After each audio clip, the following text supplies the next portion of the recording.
Hello and welcome to Legislative Report. I'm State Representative Mark Gillen of the 128th District in Berks and Lancaster counties. On today's program, I'd like to take a closer look at the Pennsylvania State Police. Since 1905, they have been protecting our highways and communities and partnering with other police departments throughout the Commonwealth. Joining me today to tell us more about the mission of the State Police and the life of its officers is Corporal Adam Reed. Corporal Reed, welcome to the program. Thanks, Representative, for having me. We talked a few minutes ago as we just met for the first time, and I mentioned to you that I was in a gas station last night and I ran into an officer. I was with my family and they said, "Oh, there's a state trooper over there, Dad. Aren't you interviewing one tomorrow?" I go, "Yeah. Let me go over and ask if he knows who Corporal Reed is." And he did know you, yes. And you're involved in training, and you participated in his training program. Tell us a little bit about that training. Yeah, sure. So our State Police Academy is located in Hershey, not too far from here. It's pretty rigorous. It's 6 months long, and we live there at the academy. And as cadets, we learn everything that we need to become state police troopers. We learn how to ride and take care of horses. We learn how to properly operate our patrol cars. We learn everything firearms related. And importantly, we learn the Constitution and the Crimes Code and the traffic laws of Pennsylvania. Every trooper is trained in horsemanship? Yes. That is a tradition that dates back to 1905, whenever our department started, and that was their sole means of transportation at the time, on horseback. Well, I'm going to guess for a lot of troopers, they're not familiar with horses when they come into this program. And Absolutely. some, I know troopers are brave and they're strong and they're courageous, but I guess some of them are a little intimidated by horses. Oh, for sure. I mean, we have people from all backgrounds. We have some folks from the city who come to our academy who certainly have never come within 10 feet of a horse before, let alone ridden one or taken care of one before. And we have some folks from the country too. I mean, that was in their nature to take care of those horses. So that was a neat experience. Well, we as a family started in a more urban area and then went out to a farm, so we're still learning. Mm-hmm. But a horse seems to know when he can get the best of you. Absolutely, and we have some big horses there too. We have some draft horses that were donated to PSP for our mounted unit to use, and as cadets, you're responsible for taking care of those. So it certainly can be pretty imposing, and they could be some pretty intimidating horses. Yeah, my daughter's participated in the farm show, and it always amazes us the size of those horses. Absolutely. So for somebody who's familiar with horses, is it a little bit of a challenge managing a 2,000+ pound animal? Absolutely. They have over 30 of them there to take care of, so it's not just one, but it's many. You have to feed them, you have to groom them, you learn how to put the bridle and saddle on the horses. So there's a lot of different aspects of it as a cadet that we have to learn. All right, horsemanship. What else is going on during these 6 months of training? Oh, a little bit of everything. You have your hands in a lot of different things. You have long days, you have early mornings. Standard day for a cadet is you wake up bright and early and you do perhaps a group formation run with the other cadets. You have to have your run come in below a certain time in order to pass, or it could be a pretty rigorous exercise in the swimming pool or in the weight room. So your day starts off with physical training, which is a key component to any law enforcement job, being physically fit. After the physical fitness portion of the morning, you have what's called cadet duties. So as a cadet, part of your job, as we talked about the horses, is to help out around the academy. That could be helping out with the horses, that could be helping our canine troopers take care of our dogs. It could be helping the custodial staff clean the academy. It could be helping the kitchen staff get breakfast ready. So there's a whole host of different jobs that the cadets have around the academy. After you fulfill your morning duties, eat breakfast, your day starts. It's a mix of classroom learning activities and hands-on physical fitness activities in the gym. Additionally, you could be down at the firing range, or you could be up at 40 Newtown Gap at our driver's training center, where you're doing everything vehicle related. So it's a whole host of different things. And on top of that, you have to get your room ready for inspection, your uniforms pressed for inspection, and get ready for the next day. It sounds like a military regiment. Is part of this training based on military training? Absolutely. State Police is a paramilitary organization. So that military discipline and the military organization plays a very key role in your day-to-day life as a cadet. Like the military, some people don't cut it. Absolutely. Our turnover rate's about 25% actually, and that's due to some folks getting there and just deciding within the first couple days that, hey, this isn't for me. I thought I wanted to do this, but I can't cut it. Additionally, you have some folks that might get injured through the course of their training.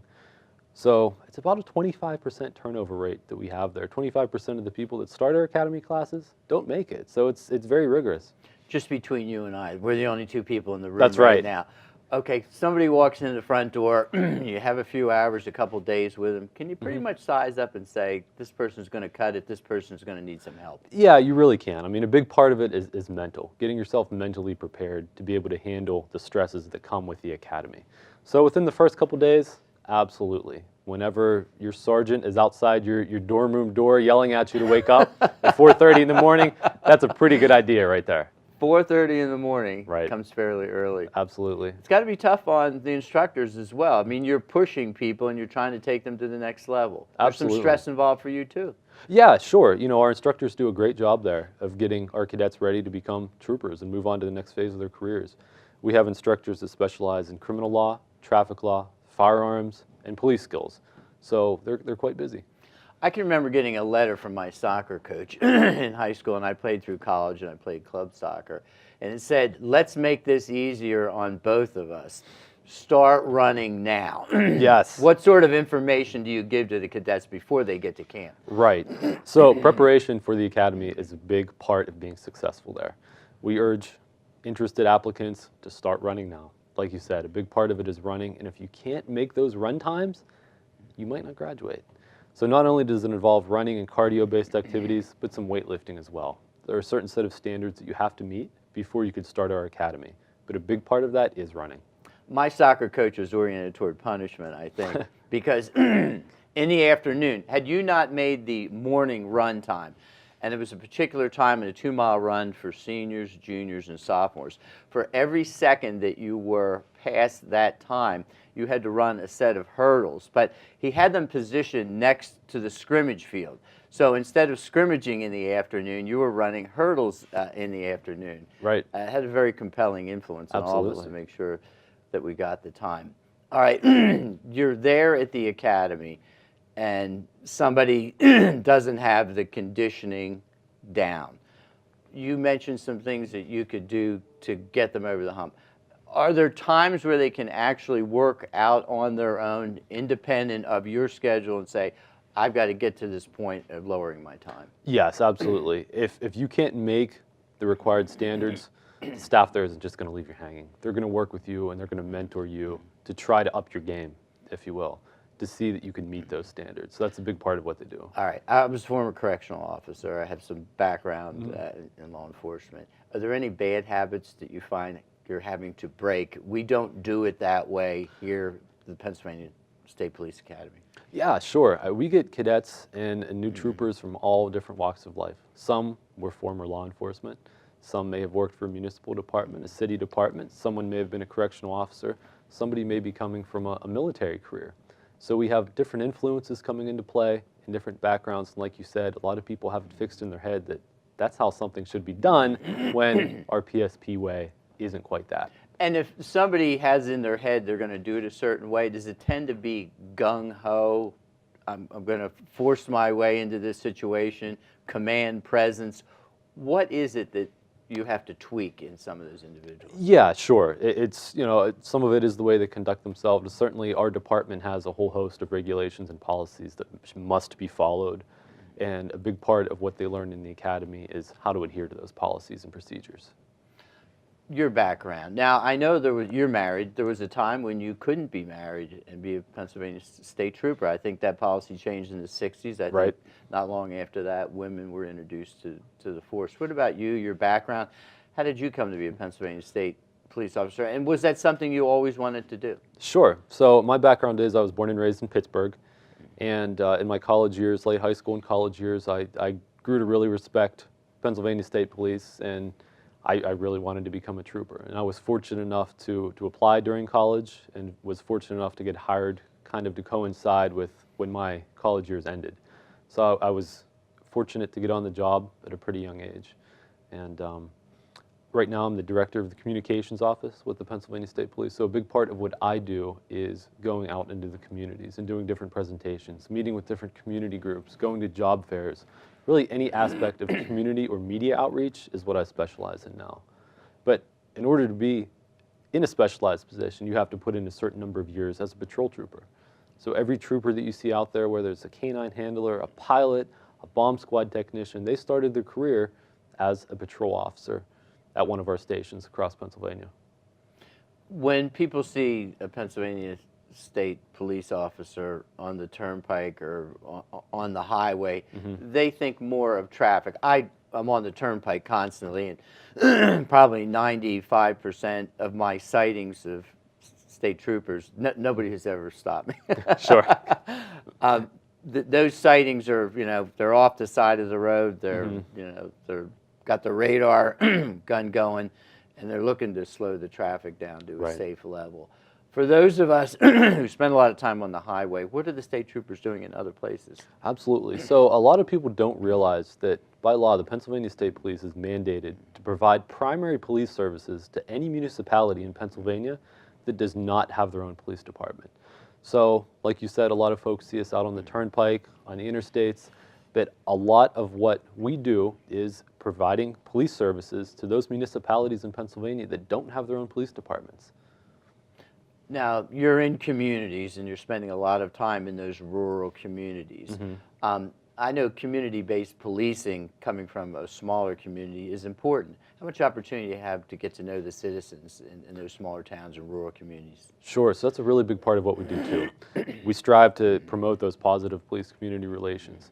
It might be attending a township meeting to speak with the citizens and the township supervisors there, or we also have 35 full-time community services officers who do nothing but try to forge those positive community bonds and relationships. We're very active at local churches, schools, and with other community groups. We give a host of different educational presentations to the public on really any topic that they would like us to come out and present. So that's a really big part of what we do too. I've lived in boroughs in Pennsylvania, townships, larger metropolitan areas, and I've lived in a rural area where the state police were primary as far as coverage goes. You find yourself stretched a little bit thin in terms of response times and being able to do the things you'd like to do? Sure. So a big part of that is adjusting. If perhaps a municipal police department disbands for financial reasons, to adjust our manpower to that. Right now, we've been able to deal with it, certainly. A big part of what we promote with our patrol members is giving them the technology and tools to go out and, once we assign them to their patrol zones, to stay in those patrol zones. So really a big misperception is, well, just because the state police station is far away means that a trooper is going to have a long response time. And that's not necessarily the case because, like I said, we urge our troopers to stay in their assigned patrol zones to be able to respond to calls quickly. How has the risk environment changed through the years? I know, a standard stop on the highway is anything but routine, and we've gone through an unfortunate season in our national history where it seems even that law enforcement may have been targeted. In terms of your preparation in the risk environment, what's changed in recent years, last decade? Sure. I mean, it certainly has become dangerous, more dangerous, and you can't be complacent, as any law enforcement officer knows. You mentioned about the traffic stops. No traffic stop is seemingly routine anymore. You just don't know what you'll be approaching once you walk up to that vehicle. You don't know what you're walking into if you respond to a house for a call for service. So it's really important that you have the proper training in place, and that's reinforced through practice to be able to deal with any situation that comes up. Where are areas that you would be interested in seeing the community helping? I'm not saying doing law enforcement in a companion way with you, but eyes, ears, the various, we have a crime watch organization. Sure. In our own community. Rewards are offered for tips leading to the apprehension. What is most efficacious coming from the community side of the equation? Right. Like you said, that information sharing and that partnership we have with the community is so important. Quite simply, we don't have eyes and ears everywhere, so we don't know what's being posted on social media or what's being said at any given point. So it's important that the community see something, they should say something. A good example of that right now is many of the school threats that we're dealing with now. If you see a threat posted, if you hear somebody make a threat, report that to your local law enforcement. So that's a good current example of that partnership. Yeah, our own area crime alert, Berks, is legendary statewide. It's Mm-hmm. one of the most significant substantive crime alert organizations Sure. in the Commonwealth. We're talking school safety there just for a moment. Let's open up that discussion even broader. Sure. What do you see in terms of threat environment out there? Well, after the unfortunate tragedy in Parkland, Florida there, we have seen school threats really, really spike for whatever reason. Many of those threats are being made on social media or in person, student to student, or a threat might be written on the bathroom wall of a school. It's our job as law enforcement to take each one seriously. So we have to go in and investigate each one as if it were real, even if it is seemingly a joke or seemingly innocent that's made by the person at the time. So it's important that we partner with parents, with school administrators to go in and make sure our kids are safe. Training. You offer training to schools and school districts. We do, absolutely. So we offer completely free of charge active shooter preparedness training for school administrators and staff.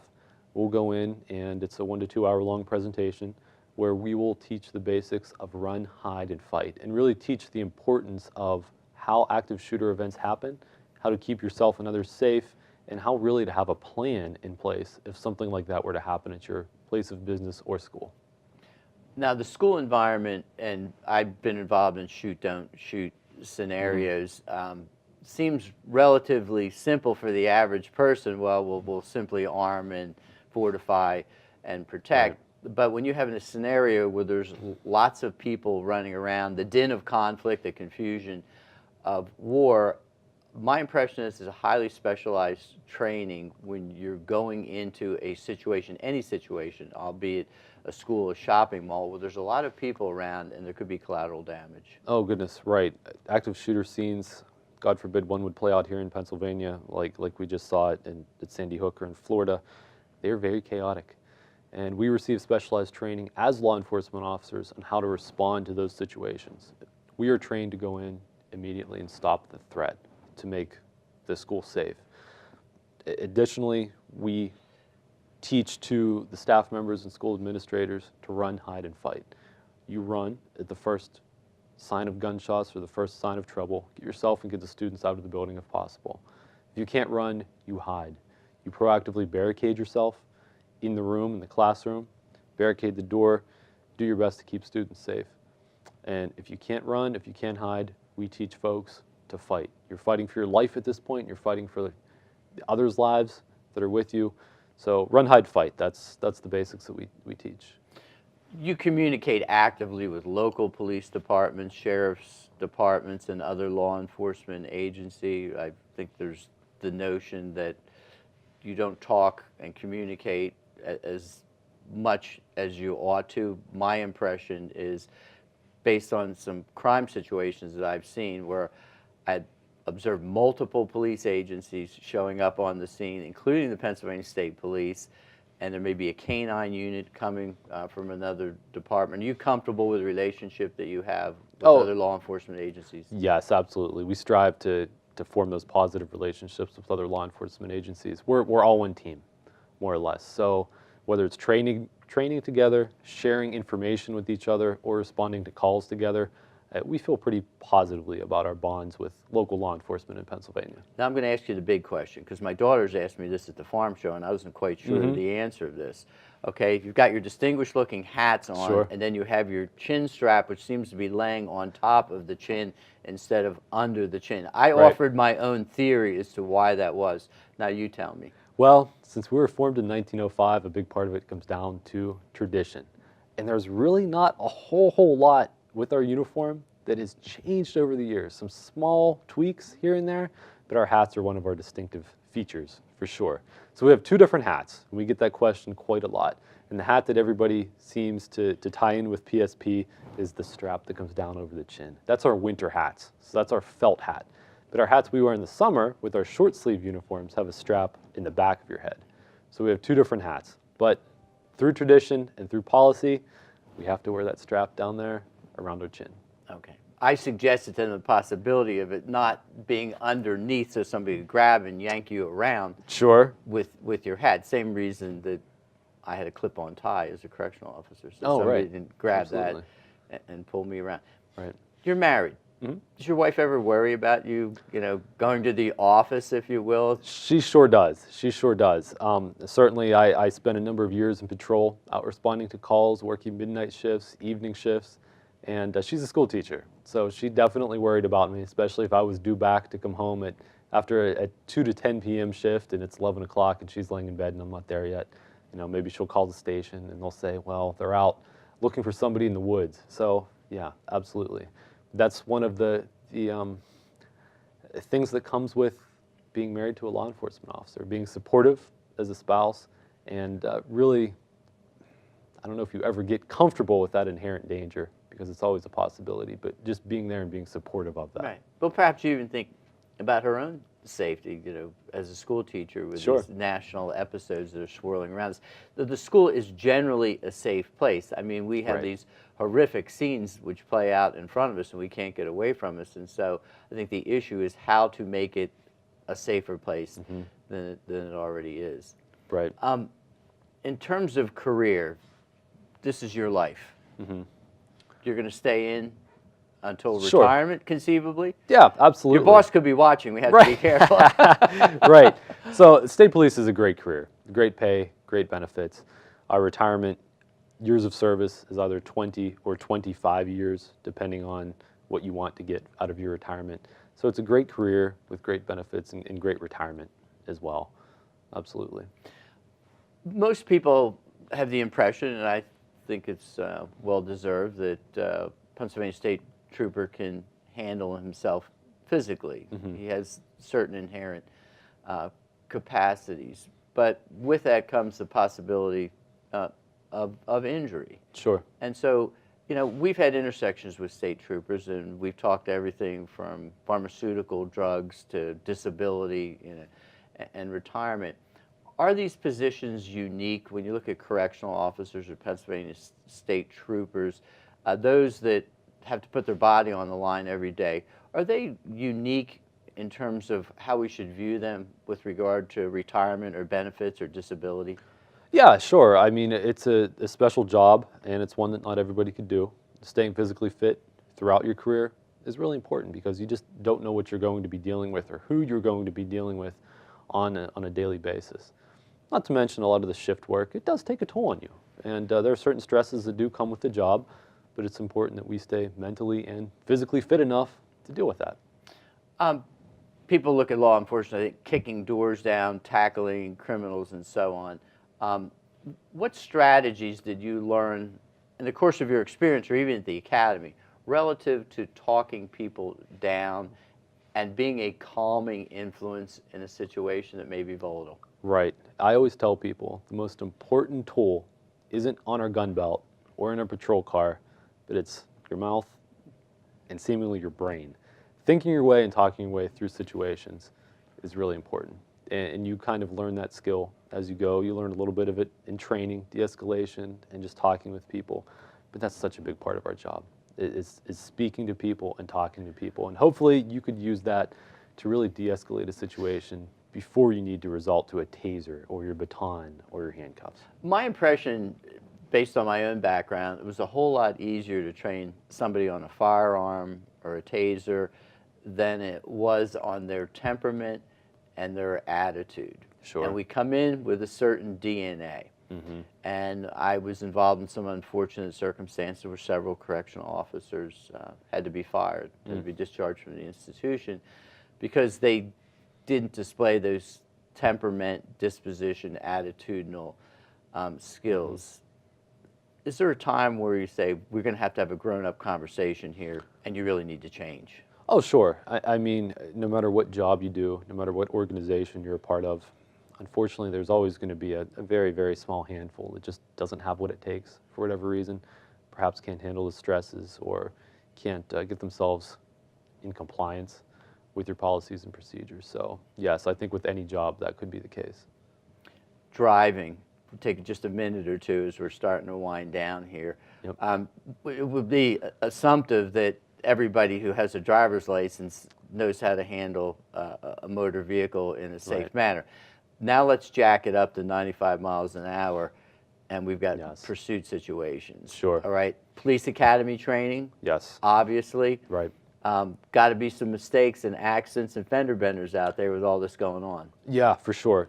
Pursuits are one of the most dangerous aspects of law enforcement because not only is it dangerous for the officers, the troopers involved, it's dangerous for the suspect, but it's also dangerous for the rest of the public at large, whether it's a pedestrian walking down the sidewalk or somebody who's seemingly just driving down the road on their way to an appointment, totally not involved with anything that's going on, and here comes the pursuit, 100 miles an hour down the road. So it's important as law enforcement officers that we receive that proper training and know what to do and how to handle ourselves in a situation like that. I know there's a variety of determinants as to when to break off, when to lay some strips down, when to communicate with somebody up ahead. I think we have this Dukes of Hazzard like image, this Right. thing is going on mile after mile. What are some crossroads that you train officers to hit and say, whoa, we got to slow this thing down. Whoa, we got to cut it off. You got to communicate with somebody up ahead, or it's just far too dangerous for the public. Right. And I'm not assuming you're chasing, a convicted murder, Right. down where you might be more aggressive in that situation. All right, take us through some of the training. Right. So there's a lot of things that have to come into play. And you mentioned a lot of them there. Weather conditions. Are you familiar with the road ahead? Is the suspect you're chasing familiar with the area? Is it a busy urban street? Is there a lot of kids out of school just letting out? Are we coming up on a school? There's a lot that goes into that decision. Additionally, what are you chasing that person for? Did they just kill somebody? Did they just rob a bank? Or did they just run a stop sign? So it's our duty to apprehend that person, but certainly within reason.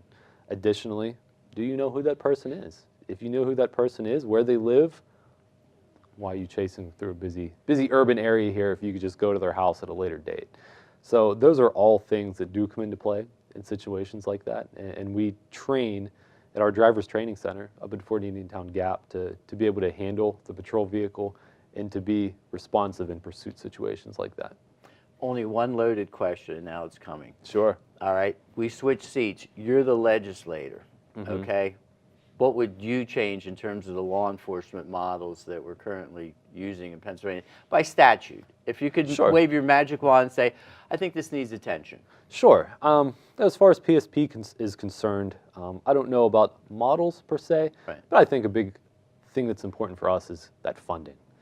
Certainly right now we have many troopers who are eligible to call it a career and retire. So it's important for us to keep that funding coming, to keep that steady stream of new troopers coming from our training academy onto the streets. You didn't disappoint me. Anytime I'm interviewing somebody and they have that question in front of them, it tends to come down to funding, which that's the direction we have to go in. Right. We can't have a professional force in Pennsylvania or in any municipality unless it's properly funded. If you could choose a second career outside of law enforcement, what would it be? Oh, wow.